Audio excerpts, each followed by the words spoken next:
and welcome to this week's edition of the Maine Challenge.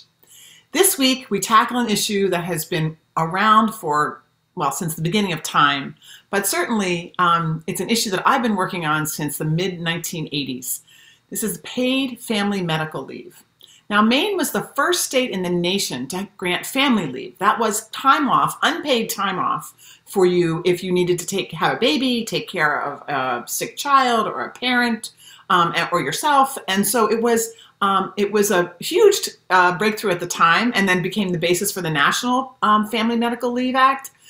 But so few people could actually use it because it wasn't paid. And so when you're dependent on your salary and you have someone who's dependent on you for their care and you can't get paid, then you can't actually do that, which has for decades, for hundreds of years probably, but certainly for decades, put so many families and so many people in unbelievable stress while they are doing the things that we want them to do, which is care for each other, care for their families. And now, enter COVID. So now it's not just the person who can't seem to get the resources together or, has a tough family life or is a single parent. Every single family in Maine is dealing with the consequences of not having paid leave during COVID. When their child gets sent home quarantined, or their parent is sick and they can't get into the hospital, or they don't want them to get into the hospital, we have to keep someone away, or all the safety precautions that we want people to take, right, to keep us safe. But they can't do it because they must go to their job, because they cannot afford to give up the pay for their job, because they don't have paid family leave. That is the crux that we are all looking at now. Every other country in the world provides this, from providing 18 months off of paid leave when you have a baby, to time off for both parents, to time off when you're caring for a dying elderly person or someone who's sick. We are the only country, and it looks like, sadly, nothing's going to happen on the national level. So it's up to Maine. So last year, Maine passed a law that said we are going to do this and created an implementation commission. So this week's show, we talked to a mother who is living it in Millinocket, and then we talked to Senator Mattie Daughtry, who has been the champion of this and is the co-chair of the commission. And then we could talk to Destie, Hohman, Sprague, who is with the Maine Women's Lobby, who has led this effort for decades to get paid family leave, something that should be as basic as apple pie. So join us. You can learn a lot. And at the end, there's a way for you to take action if you too think this is something that needs to happen. Thanks, and stay tuned. I am so happy to have with us today Lucy VanHook, who lives in Millinocket, Maine, with her husband and her two beautiful children, a 4-year-old girl, Maisie, and her 2-year-old son, Sylvan. And she is the Community Development Director at our Katahdin. And so she's working full-time and dealing with the challenges of childcare in normal circumstances. But Lucy, I am so grateful to have you with us. And I know that Sylvan is right there, so we're happy. And I lay out the scene for us, like just sort of what's going on with you, and during COVID, what the challenges have been like for you. Yeah, we actually, since Sylvan was an early COVID days baby, we've had this in like two fronts. The first was, I was 7 months pregnant when March 12th happened, right? And so there was all sort of the fear and uncertainty around there's so many layoffs happening, right? And so it was like, if I took all of my leave, what would that mean for my job? Thankfully, my employers were fantastic and gave me 12 weeks paid leave. And there was like the certainty of coming back. But there was, complete uncertainty about whether it was safe, what was going to happen with my newborn and like 3-month-olds. And so we ended up piecing together some at-home care with a woman who was just seeing 2 babies. And now he's in the same daycare as my daughter. But it took a year and a couple months to actually get them in the same place. These days, it is a roller coaster. Like every week is a little bit uncertain and unknown. Are you trying to work while you're also trying to raise a 2-year-old and a 4-year-old? Are you getting time off? So one, I've gotten a lot of flexibility from my employer, which has been fantastic. And they've sort of said, we recognize that this is highly uncertain and we don't know when this is going to end. So like, do as much as you can when you can. And like, if it gets to a point where you're not sort of being productive enough, we'll have a different conversation. But like today I had a 10 a.m. meeting with the lawyer. And so I was supposed to be on Zoom. And instead I said, sorry, I have to call in. I am currently nursing my baby to sleep. It was nap time. So he was wailing in the background. Hi, sweetie, come here. And then like the biggest thing that is the hardest is essentially that like the work still needs to get done. And this can happen every week. Like we don't know what next week's going to look like. Yeah, like my vacation days are used up. Yeah. We don't have any other sort of formal agreement right now. And can you imagine if you did not have a flexible employer? I mean, I know you must know other people at the daycare in Millinocket who do not have that kind of flexibility and do not have paid leave. And so that just means lost wages. That means the inability to make ends meet on their end, as well as getting employers needing people. So what kind of difference do you think it would make if you had the surety that, if you took time off, you would get paid, and then you could actually just concentrate on one thing, either doing Yeah. For you.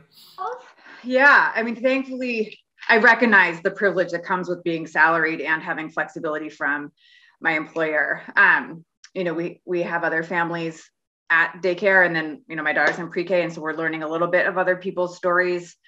And I think the hardest hit are single moms in town, right? And so they're either don't get flexibility from their employers or they're missing shifts. I mean, for us, if we weren't able to sort of scramble, like I've considered 7 different ways of stopping working throughout these last 2 years, just because the juggle is so unpredictable and stressful. And it's just, I don't know what it's doing to our kids in terms of like their own stress absorbing from us, and the inconsistency. In terms of like, if we were dependent on hours worked in order to receive our paycheck, I mean, like everything we do is within a budget in our household. And so like having that certainty and knowing that it was like 12 weeks and you didn't just sort of have to play within 2 weeks, or like I have 3 weeks of vacation, right? So I'm like playing within that very small window. And this is, I think, week 7 or 8 that we've been essentially quarantined or like at home without childcare. Wow.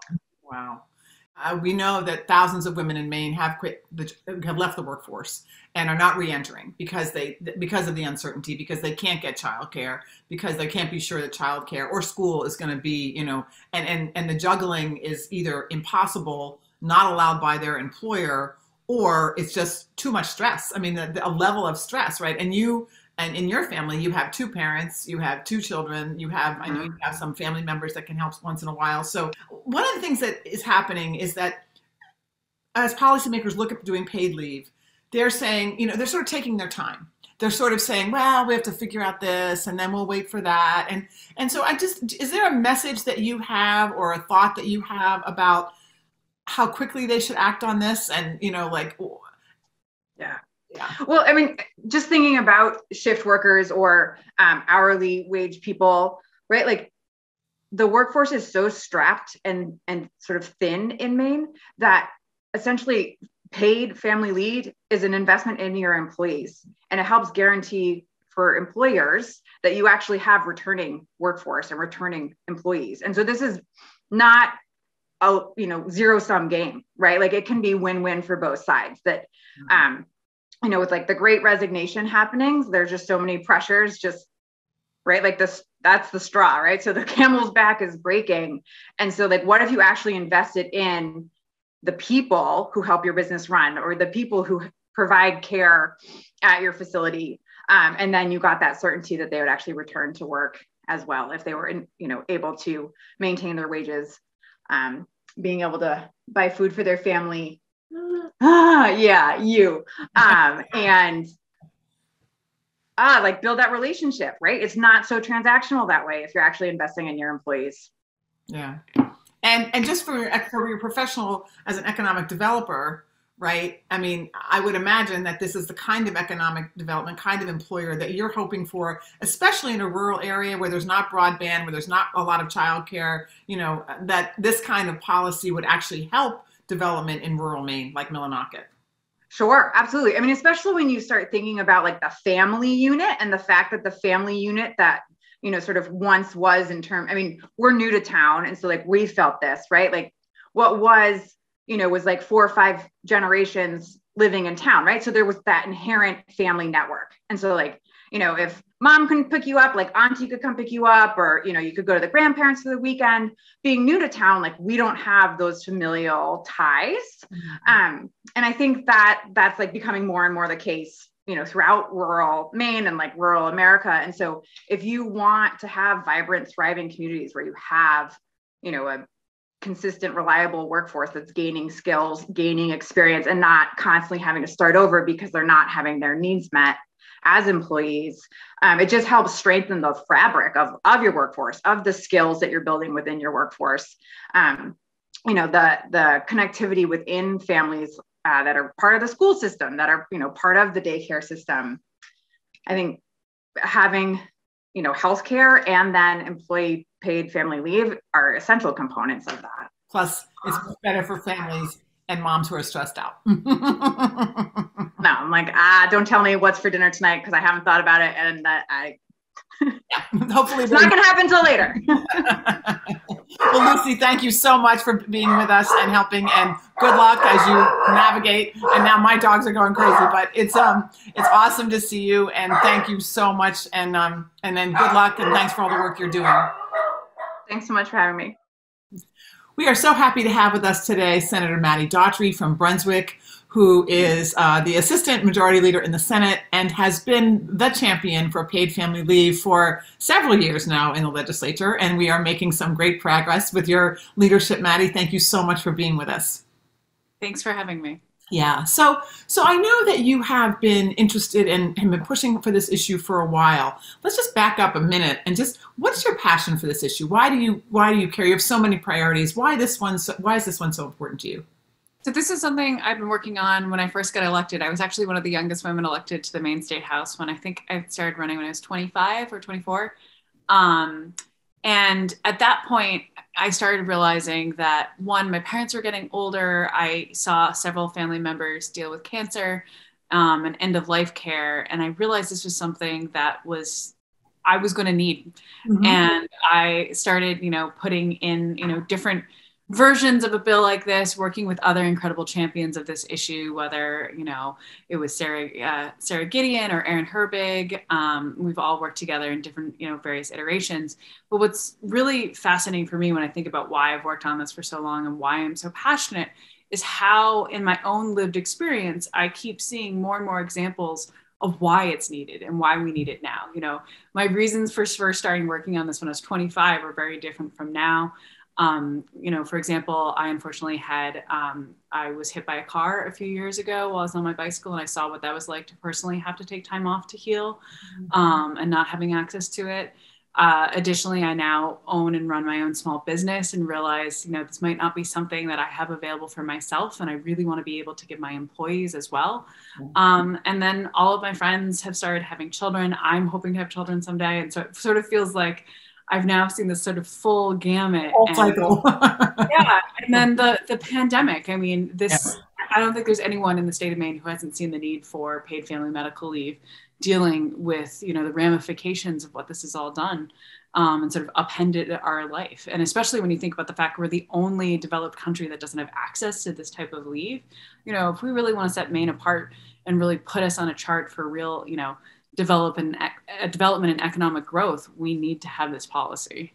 And think how many people it would attract to our state, as we need workers, right? As business owners, we need to this would be a huge feather in our cap for that. So Senator Rafferty, I was going to say, Senator Rafferty has a great story about his own daughters and trying to get them to come back to Maine for this policy. So. Oh, wow. Oh, that's awesome. Oh, that's awesome. Well, so you have helped us make a huge push into the commission that is now, and it's not a commission of whether we need family leave, it's a commission of how we are going to do the implementation. So just give us a little insight on how it's going and what are the areas of agreement, what are the areas of disagreement, not disagreement, but what things that have to be worked out. How's it going?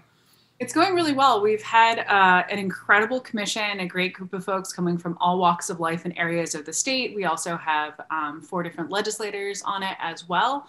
And we've really been putting our nose to the grindstone. We sort of started the process by filling out a framework and sort of discussing what we'd like to see before we really dug into the work. Then we had different presentations. All the commission members were able to ask for different clarification and for different folks to come before the committee. We also had a lot of research that we looked at other states who have done this, what's worked, what hasn't. We're in one of those great places where we can learn from others' mistakes in other states as well as other successes. And then we redid the framework. It was kind of like a really nice sort of goal setting for all of us to see, you know, what had shifted, what we'd seen, what we need more information on. But really the heart of it was to accumulate all of these questions and be able to send it out to an actuarial study to understand the true cost of what this will take for the state to be able to pull this off. Okay. There's not many pieces of policy that you get to be this deliberative with. And I think that is a huge, huge asset and a really exciting policy point for us. I mean, think about many different things. How often can you walk before a committee when this is all said and done and say, hey, this is what we think this is going to cost, instead of pulling numbers out of a hat or pulling policies, you know, just hoping that it'll all work out. Cutting and pasting and hoping it works, yeah.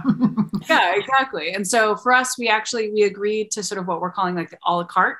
We're asking the actuarial study to cost out various different options. For example, one thing that there was pretty much universal agreement from the commission that we'd like to add is coverage for safe leave. So if you're a victim of domestic violence and abuse, that you can access family medical leave for a variety of reasons to get care and also keep you and your loved ones safe.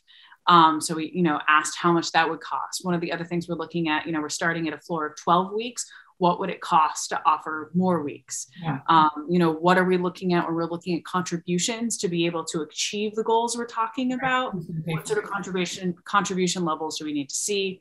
What are we looking at for startup costs? And it really will give us the chance to bring those back in, look at the real numbers, and then make a recommendation to the legislature to move forward.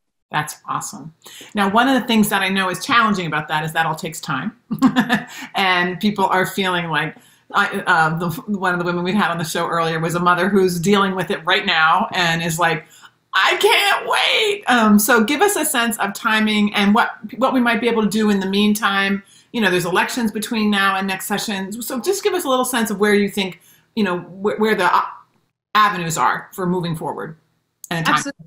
I know how frustrating it is sometimes in the legislature. And I think about, for me, I've been around 10 years now, and I'm finally getting to see things come to fruition that I dreamt of when I was 25. So sometimes things take time. Yes. But the exciting thing is I think this policy's time is now. So we're in the RFP process. So we're talking to several different groups who we sent the actuarial study out to bid.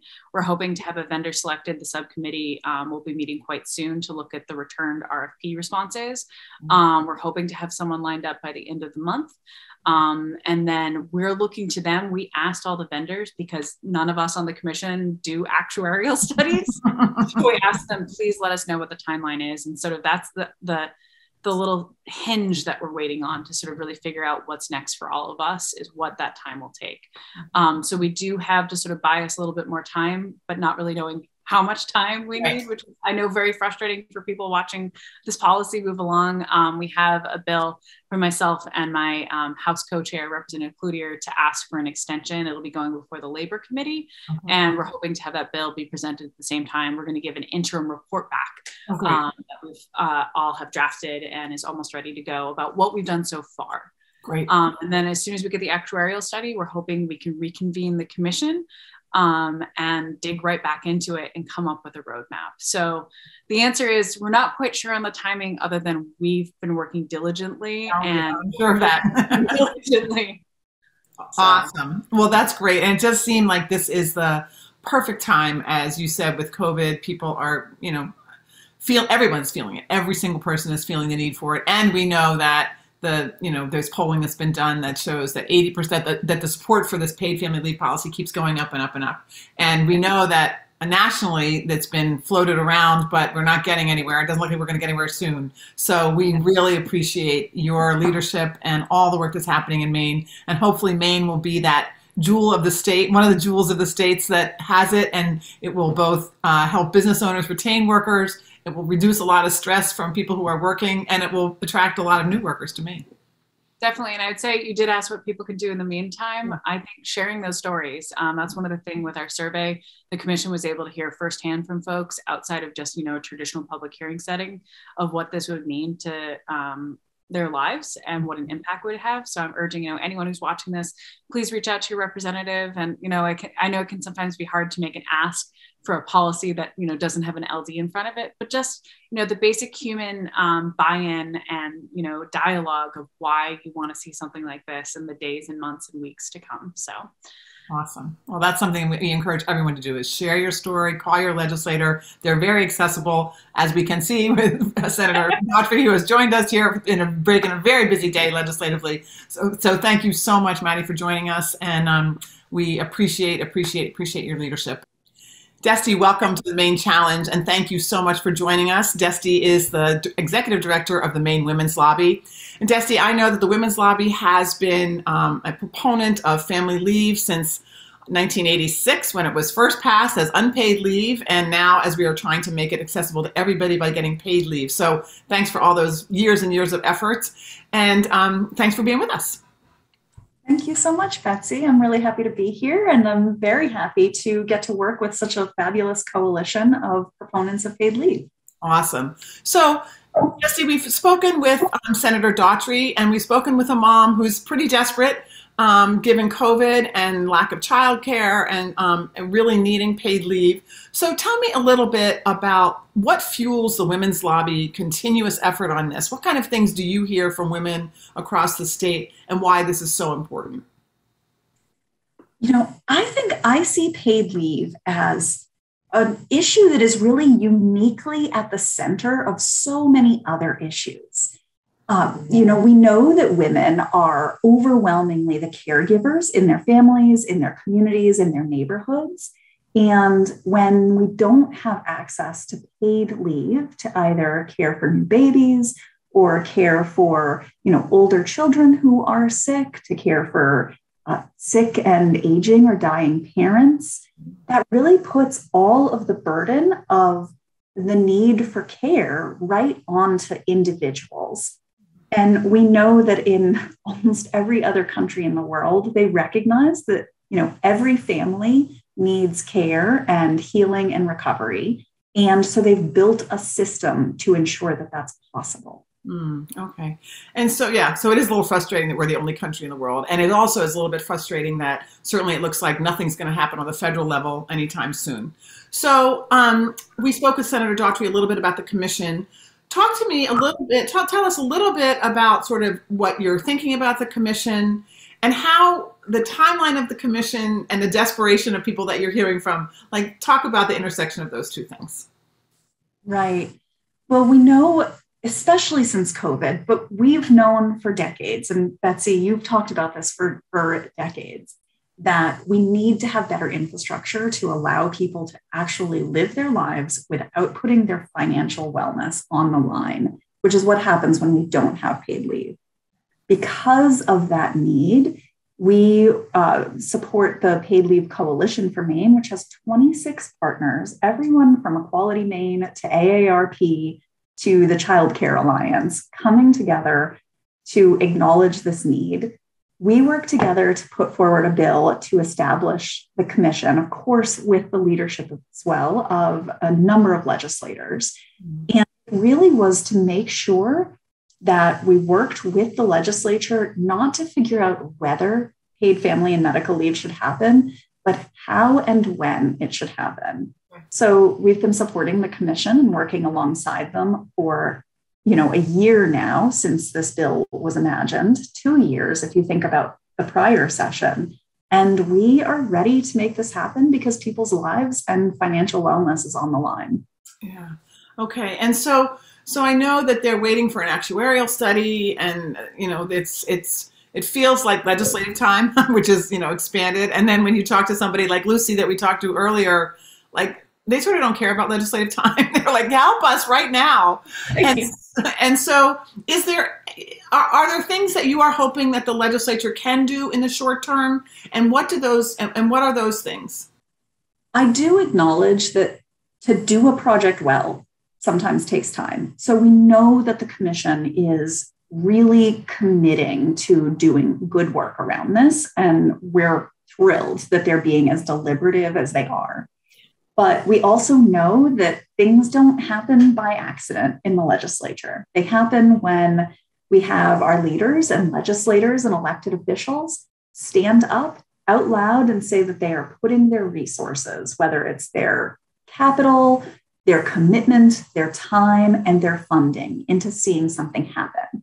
So while the commission does its work and we wait for this actuarial study to come back, I'm really looking to leaders in Augusta to stand up and say that they are committed to making this happen this session. We can't wait and turn it over to the next legislature. This is their problem to solve. Okay. Okay. So, and I know that one of the things that people have talked about is startup funds, that regardless of the model, whether it's a public-private model or a public model or however this is going to work, it's going to require startup funds. So is there a push? I mean, and we also know that the state has $820 million surplus that they weren't counting on. Is there some one-time costs? Is there some things that they could do to commit to that? That's what I would like to see. We know that no matter what the shape of the program is, so whether it excludes certain small businesses or whether it covers 16 weeks or 20, I mean, all of those details, to be honest, don't change the cost that significantly of the startup. So we know that we have this infrastructure before us that we need to build no matter what. And we have a sense of what that cost is because we've looked at other states of, similar size or larger size. And we know it's well within our abilities because of that surplus and because of national money from the American Recovery Program. Right. So, and that money can be used to start up paid family and medical leave programs. Wow. So this is a one-time cost. We have the resources. I hope that legislative leaders can commit to using this resource while they have a surplus so that we can ensure that almost every single Mainer can benefit from this program moving forward. Oh, that is awesome. And it does seem like this perfect moment of all these decades coming together where we have the surplus, we have the desperate need that is not just the need of a single mother that someone feels sorry for down here, but every single person, every single family is experiencing this. And this is such a benefit to employers, right? As you know, if they can be assured that an employee is going to come back, that they're, that with such a shortage of employees and, training costs and all that kind of stuff, it seems like a win-win-win. And so, So I had an opportunity to talk to a childcare provider recently who said, I really want this to happen, but I don't know how I can continue to pay for my staff who are out of the office on family leave and also pay for their replacements. And then the light bulb that went off when they realized, oh, this statewide insurance program would cover the cost. Okay. So it helps that small business, that, single, solo entrepreneur woman to do the things that she knows will serve her community and her employees. Great. Wow. Okay. Well, we can keep our fingers crossed. And better than that, I know that there are things, and we're going to put a slide up on the show because I know that the Women's Lobby is sponsoring a petition to say to leaders, legislative leaders, now, we need you to do this now. We need you to step up. And we're also going to put up the website for the Maine Family Leave Coalition. And so if you want to take action, if you want to share your story, if you want to know more, if you want to do more, I know that Destie and the coalition would be grateful for your support. And that is that's the easy way for you to get involved. So thank you so much, Destie, for all your work and for all the organizing and working that you and the coalition are doing. And again, let's just make this happen. All right. I'm ready. Thanks, Betsy. Thanks, Destie. Thanks so much.